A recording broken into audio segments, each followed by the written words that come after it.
Welcome to Talk to Me, a podcast to provide a safe and brave space to have courageous conversations about the changes we want to see for system-involved young people. The aim of this podcast is to support young people with issues that are commonly encountered in the foster care and juvenile justice systems, and offer resources to navigate and overcome these issues. We really have exciting guests, subject matter experts, and young people with lived experience on today's episode. Before we get started, I'd like to offer a land acknowledgement. The creators of this podcast recognize that we occupy land originally and still inhabited and cared for by the Tongva, Tatatvion, Sereno, Quiche, and Chumash people. We honor and pay respect to their elders and descendants, past and present and emerging, as they continue their stewardship of these lands and waters. We acknowledge that settler colonization resulted in land seizure, disease, subjugation, slavery, relocation, broken promises, genocide, and multi-generational trauma.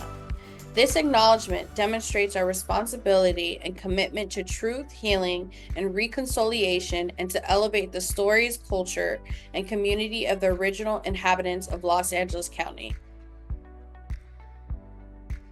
We are grateful to have the opportunity to live and work on these ancestral lands. We are dedicated to growing and sustaining relationships with Native peoples and local tribal governments. To learn more about the first people of Los Angeles County, please visit the Los Angeles City/County Native American Indian Commission website at lanaic.lacounty.gov. Now on to the episode.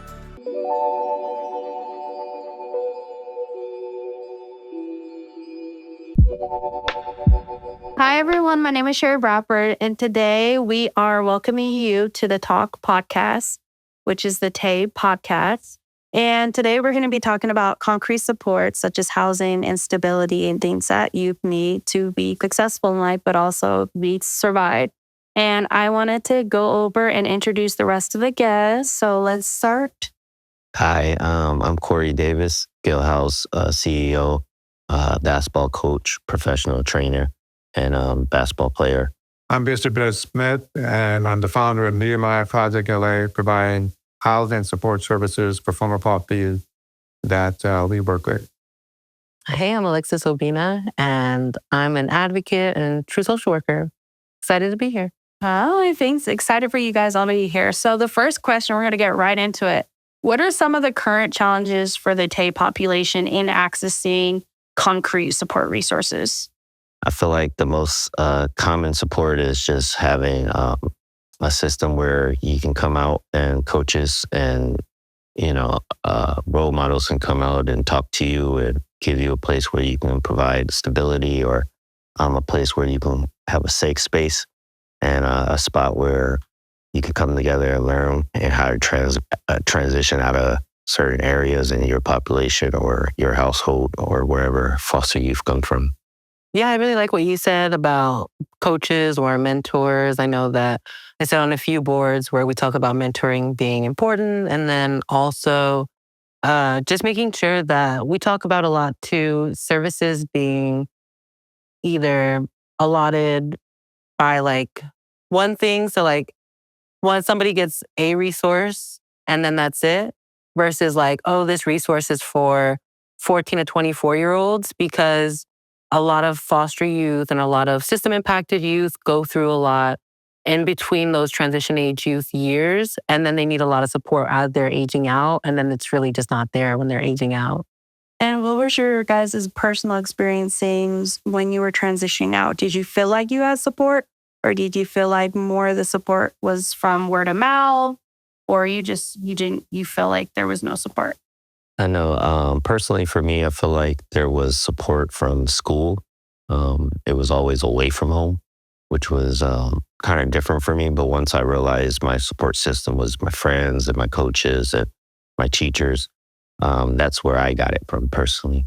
So that helped me with school. It helped me with is outside of life from the foster care system. But that's really where I got my support system from. Yeah, and I would say just shout out to like the people in my life, my community who made me resourceful and made me want to go out and really talk to people and connect with the community and volunteer, because that's how I was able to connect with so many people and to just be able to be afforded so many opportunities and experiences. And a lot of people ask me those questions, like you were saying, Sherrie, like, how do you do all these things? How are you all these things? But it's just all the relationships I've been able to build since I was a young person.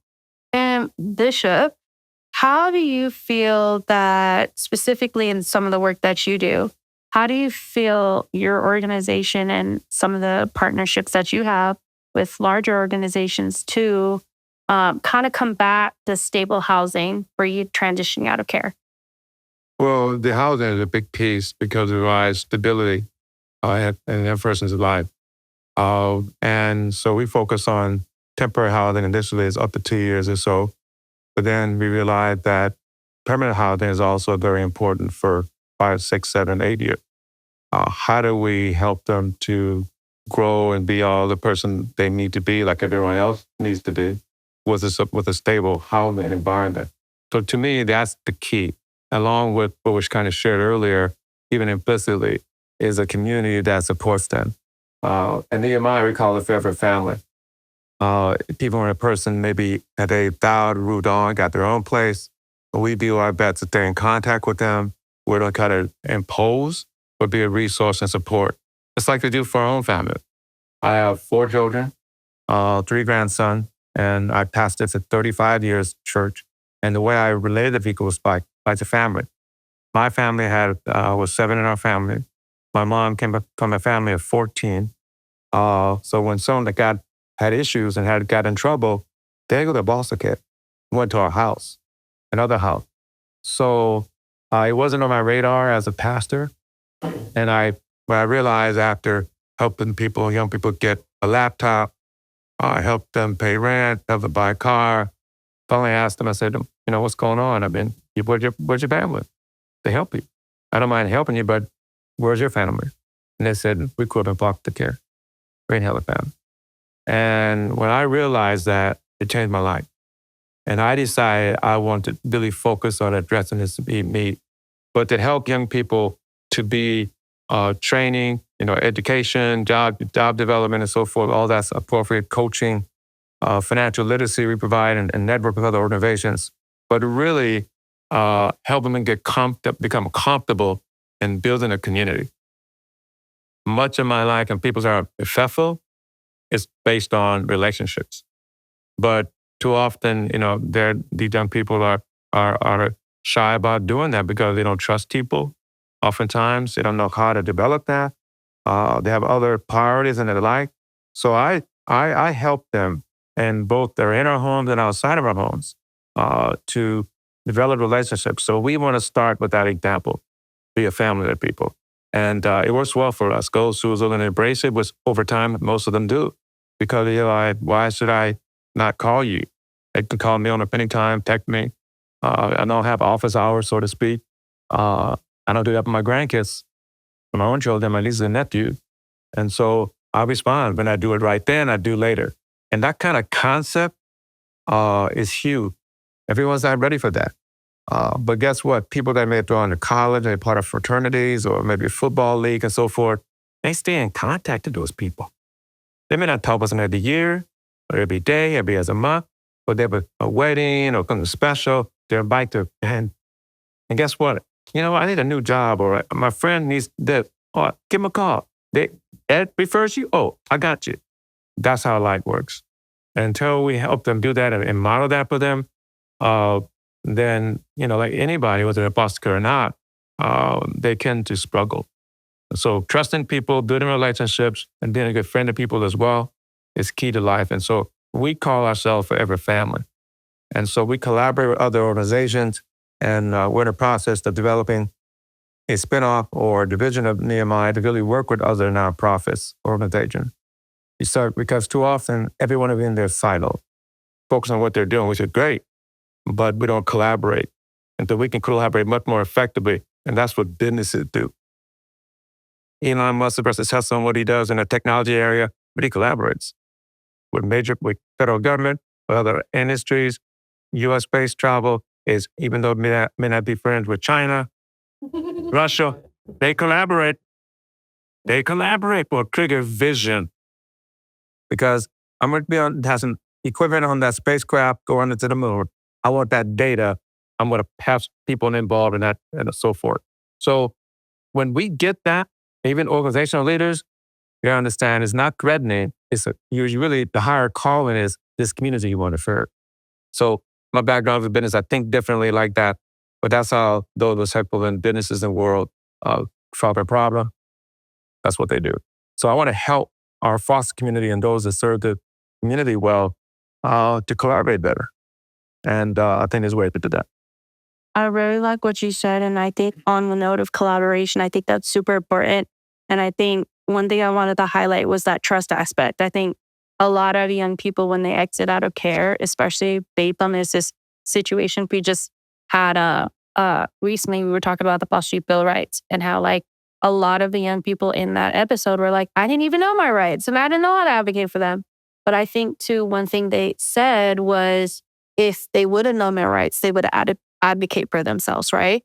But I don't think it's always about them advocating. They should have had that support. So one thing I want to ask you guys all is, was there anybody in your life that helped advocate for you, that helped support you? And what was that experience like? And what did they do to kind of change the trajectory of like your experience in the system? I think when I was in middle school and high school, for me, like I said, a lot of the support came from those teachers, those coaches, those staff members. And like I had a particular teacher used to always ask me about like the situation at home because I did open up to them and about my situation about foster care. And I was in the system since I was pretty much 8 years old. So middle school played a big role for me, just kind of be more confident. And this particular teacher helped me with that. And he was, I wouldn't say, I didn't give him too much details right away, but he was always curious. And I knew he wanted to know what was going on with you. And when I opened up to him, it felt good, So shout out to Mr. G. G? Yeah. Wait, from Sutter? Sutter, yeah. Mr. G. One in Avid? Yes. Yeah, that's my guy. Yeah. Mr. G. I love Mr. G. I remember you have a picture in Rosales. Yeah. So he was a big role in my life just to kind of get me to start talking about some of the things I had going on inside that I would normally hold in as a foster youth, So Mr. G. And then when I got to high school, to this day, he's like my father figure, Keith Higgins.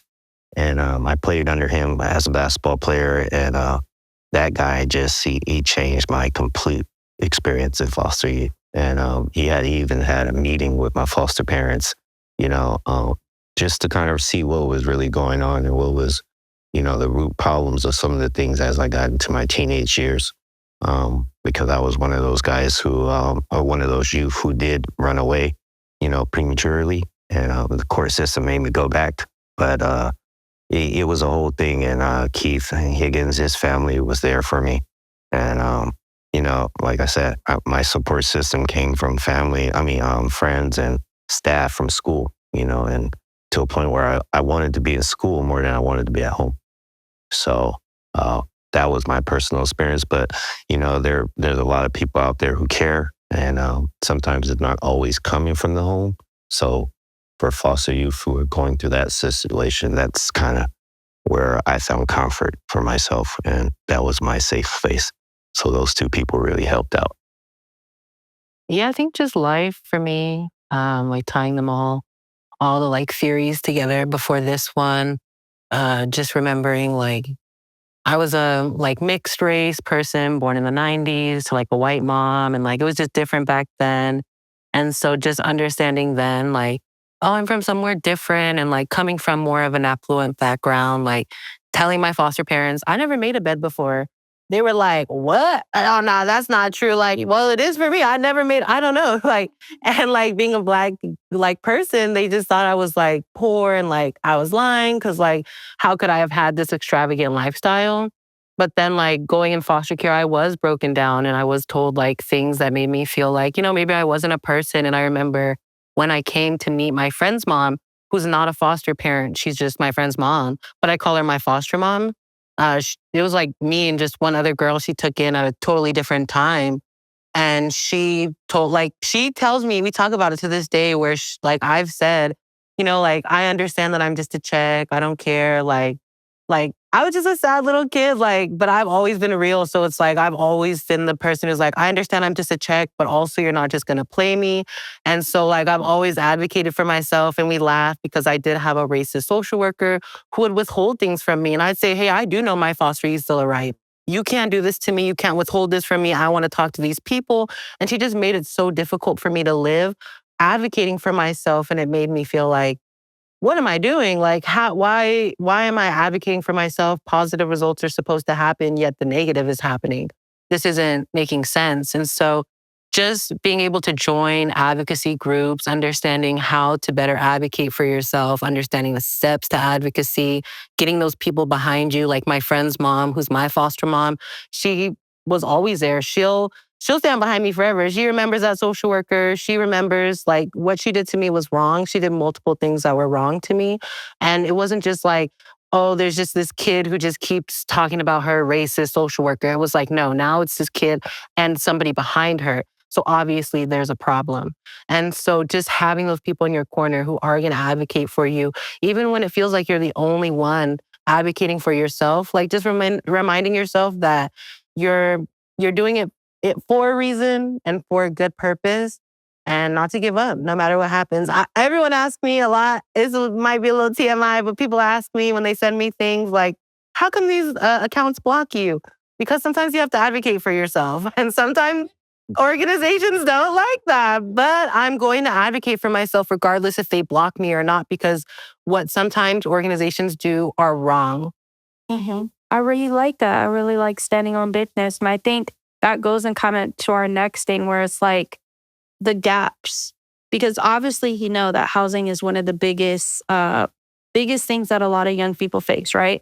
There's a lot of young people when they exit out of care, like 50% of them are bound to end up homeless, unfortunately. And then later down the line, if you actually look into research, most people who don't have a foster care experience, they don't move out of their parents' home until like 27, 28.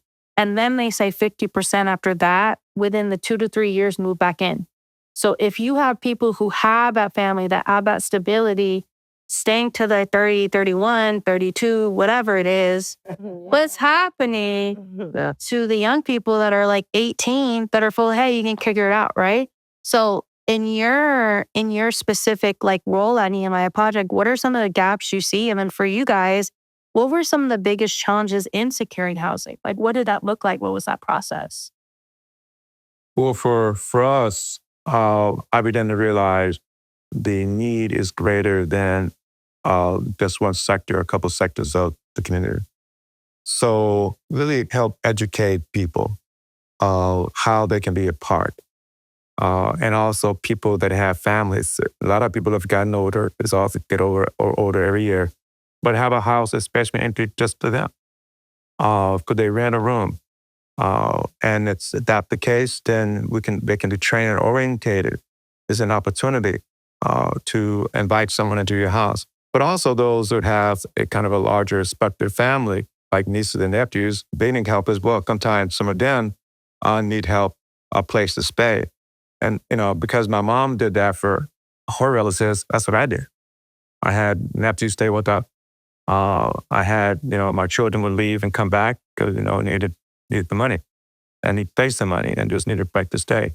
So to me, it was okay. I had friends that had looked down on me. Why? How come your son still will stand with you? He's 30 years old. Because he needs some help. But I know Black men that sent their kids out at 18 because my dad kicked me out at 18 and it was heartbreaking. Now, he wasn't foster, but just the mentality. The part of educating people that what a family does, a healthy family does. A healthy family thinks legacy. A healthy family thinks broader. It's not that it's about me and what I can do. And then you got to get on your own because I worked hard. I had 3 jobs. That's not good. On a long basis. So part of what I do is try to help people get a different thinking. And I think churches can be a big part of that. People have property, they have homes. And part of our core value as Christians is to help the orphan, if you would. For example, I saw it in the Bible, but I didn't realize that was the same thing as foster care. Until later on, when they told me, I said, wow, I had no idea. I'm supposed to be their pastor, right? And I started to cry. I just felt like I failed. So I decided to get involved. And because of my background, it helped me flow better. And I started seeing people who are different. So part of what I do, and I'll continue to do, is inform people that they need to help others in very practical ways and share their lives. I mean, sometimes sharing your house to someone and make it affordable. I would say this, we had one lady in our church earlier on that she needed, her mom just kind of went off to New York and got another boyfriend and left her by herself. So I got her place, one of the ladies in our church who had a nice home, nice area, living by herself in a 4-bedroom house. And I didn't probably orientate the lady birth. And I didn't know the young lady that well. Turned out that the young lady ended up leaving. No, the lady who owned the house after the leave because she wouldn't talk to her. She wasn't staying out real late. She wasn't messing up in the house. She just come in and get something to eat and go to her room. She was the older lady by herself, a widow. She wanted some companionship to talk and that kind of thing. And so I was early in our Nehemiah history. I didn't help her build a rapport. I didn't help her give a space to get to know you and trust you, be willing to come out. So with those kinds of things that sometimes becomes a challenge, but with the broader community to understand and how to work with young people in this context from a foster youth, but it's not unique to us. From a foster youth is anybody who's young, they have a need. I don't have a structured family that loves them. They have these same kind of issues as well. So to me, getting a broader community to be a part is a game changer. And we can do that by working together. Alexis or Corey, did you want to talk about a little bit about, I love what she said too, at the broader community, getting people together and also building that rapport too. Did any of you want to talk about like housing challenges and how you were able to navigate that? Because rent is high, so rent is crazy right now, yeah. Yeah, I think what he said, I think it was a big challenge for me just because I was in a situation where I felt like the only thing I had was the foster home. And when there was problems and I felt like I wanted to get out or figure out what's next for me, it was very hard to kind of even navigate in my mind where I'd go first, because on one end, you don't want to tell your foster parents you want to leave because you're so used to them and you don't want them to feel hurt. But on another end, you're kind of saying, dang, I know this is not my real family. I know this is not my blood. I have questions. I have things I need to be answered. I have dreams that I want to go do. And it's not always aligned with those families that you're living with. So that was one of the challenges for me, just kind of being confident to say, dang, I want to, move forward. And, when I turn 18, 19, 20, what does that look like after foster care for me?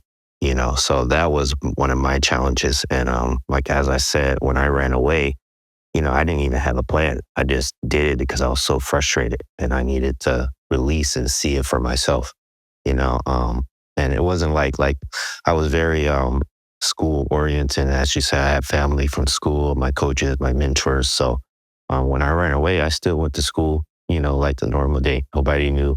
I stayed with a couple friends here and there, just kind of getting into the police and the court. They actually came to school and, told me, hey, you have to go back or we're going to have to put an affidavit out for you.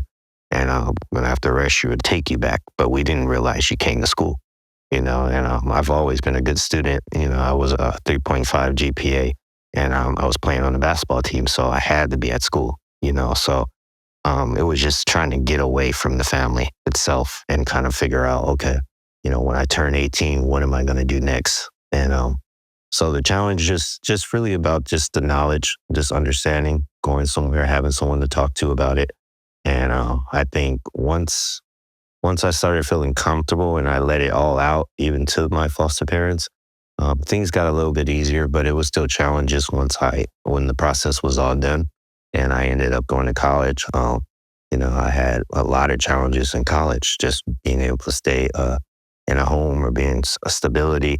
I slept team room. I slept with friends in college as well as I went through my journey. But I think it just came from not knowing. It was a lot of stuff that I was not aware of, but I just took a leap of faith and tried to go do it on my own as a foster youth. And that was very hard. But I would say for anybody going through that is, always ask questions, always, want to know what's next and want to know who can help you and who's in your corner. That's big. And yeah, that's, sometimes you might learn the hard way, but it's worth it in the end. And, now I can give back from that story, and I can give back experiences from that. So I just wanted to add to what you were saying, because I want to highlight some of the stuff you said, and then we could go on to Alexis. But the fact that like you were a good kid, you had a good GPA, you were going to school, you just didn't really like your placement or wasn't as open and receptive to that.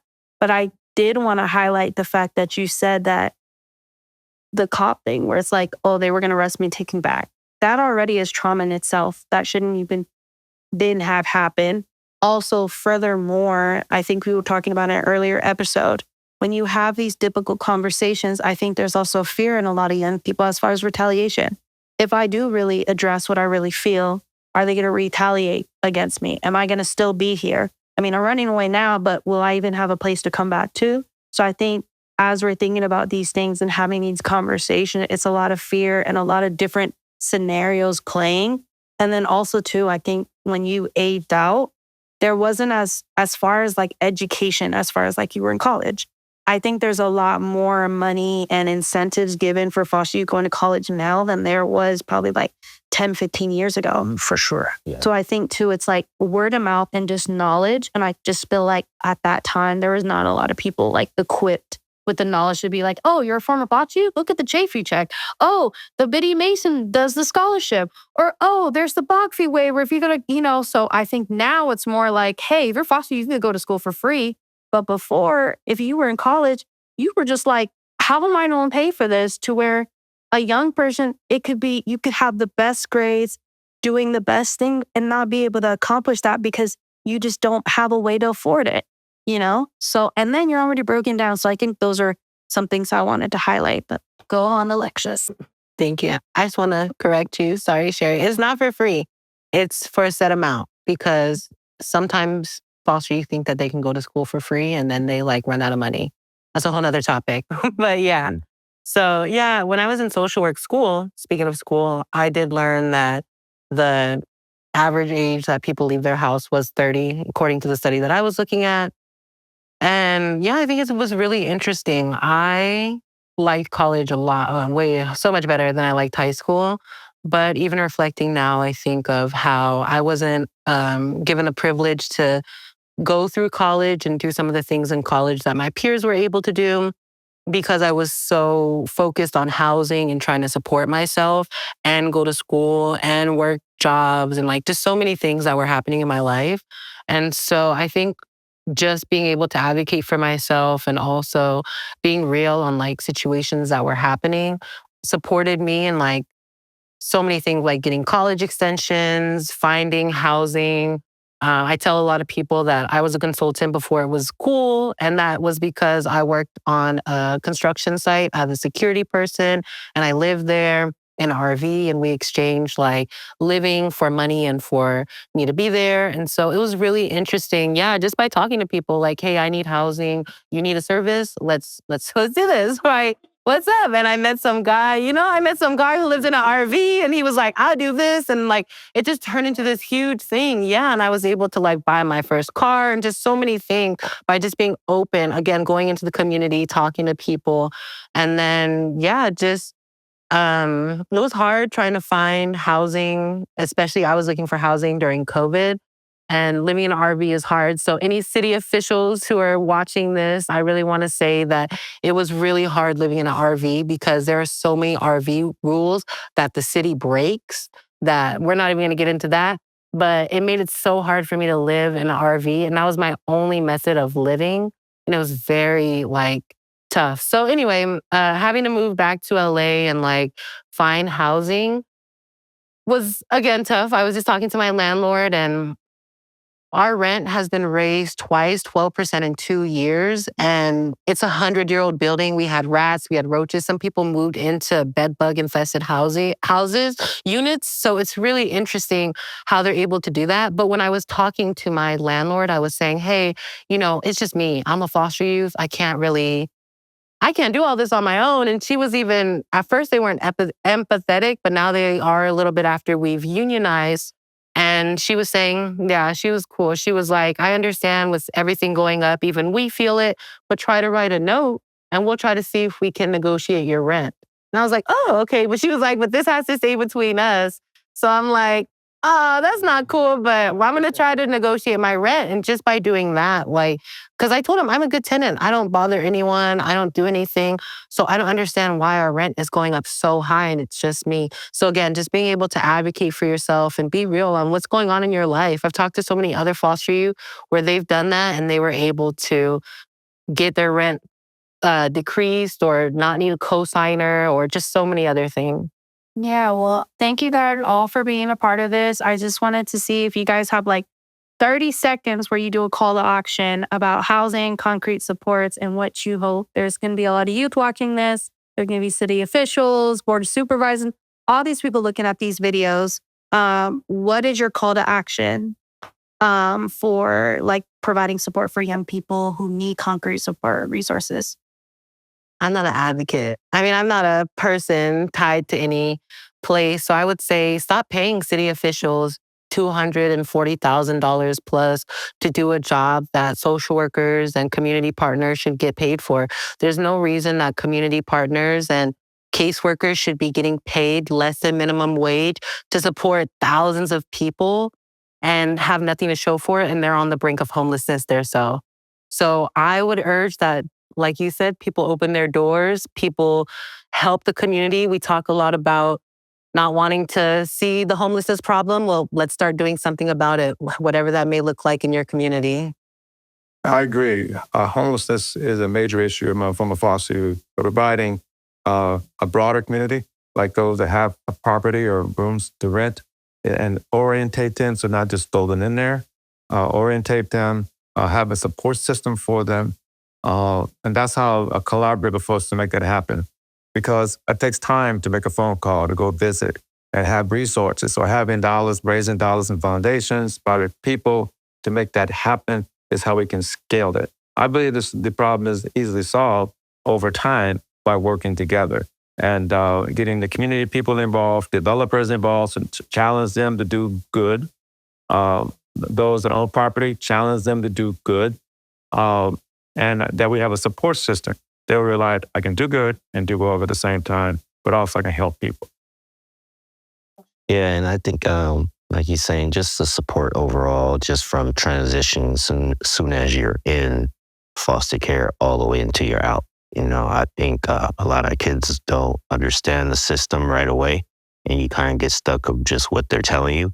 So maybe a system in place or a program in place where, current or past foster youth are helping those adjust to foster care and adjust why they're in it, not just why they're out of it. I think that'd be a big thing. I think we don't focus enough on when they're actually in the home themselves. And coming from me, I had a therapist in home, so that helped. But I know that was special needs. That wasn't something that was just broad, which is a bigger scale for what we need as a community, as a world overall. So. Thank you guys for all coming. I loved all your responses. It was super insightful and I'm moved. I'm over here almost. Yeah. But all the resources and stuff that we talked about today is going to be down below. And thank you guys for watching this episode. Have a great day.